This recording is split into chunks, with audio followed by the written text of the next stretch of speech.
বাদুড়িয়ার Katihar road সংলগ্ন শায়েস্তানগরের গন্ধর্বপুর এলাকায় drain নির্মাণে অনিয়মের অভিযোগকে কেন্দ্র করে গ্রামবাসীদের বিক্ষোভে উত্তপ্ত এলাকা।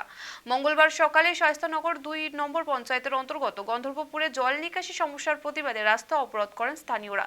তাদের অভিযোগ, এলাকায় ড্রেন তৈরির জন্য টাকা বরাদ্দ হলেও কোনো কাজ হয়নি। বিক্ষোভকারীদের অভিযোগ, প্রধান প্রকাশ সর্দার এলেও তাকে ঘিরে ধাক্কাধাক্কি ও অপমানজনক আচরণ করা হয়।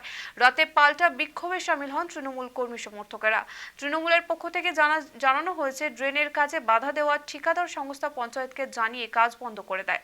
প্রধানও গ্রামবাসীদের বোঝানোর চেষ্টা করেছিলেন, কিন্তু রাজি না হওয়ায় ওয়ার্ক অর্ডার বাতিল করতে বাধ্য হন। প্রশাসনের তরফে দুই পক্ষের বক্তব্য খতিয়ে দেখতে শুরু হয়েছে তদন্ত।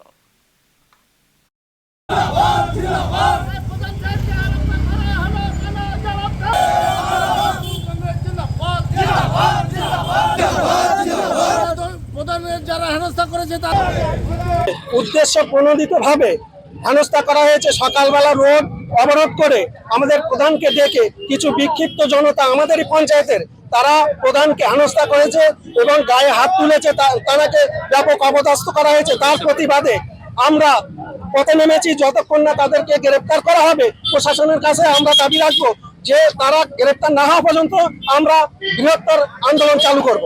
এরপরে কিন্তু গ্রেপ্তার না হলে আমরা পথ অবরোধ আরো বিশেষ করে আমরা বেশি করে পথ অবরোধ করব। দেখলাম আমার যারা অনুগামী সকাল থেকে যেহেতু বিনা অন্যায়ভাবে হেনস্থা হয়েছে, তার প্রতিবাদে তারা রাস্তায় নেমেছে। সকালবেলা আমি জানতে পারি যে ওখানকার কিছু লোকজন পথ অবরোধ করেছে এবং সেই সাথে সাথে আমাকে যে ফোন করেছিল তেগরিয়া গ্রামে তাদের বাড়িতে একজন সাপে কেটেছে, সেই রুগীটাও পর্যন্ত নিয়ে যাওয়া বাধার সৃষ্টি করেছে। একজন প্রসূতি মা, তাকেও ওখানে রাস্তায় আটকিয়েছে।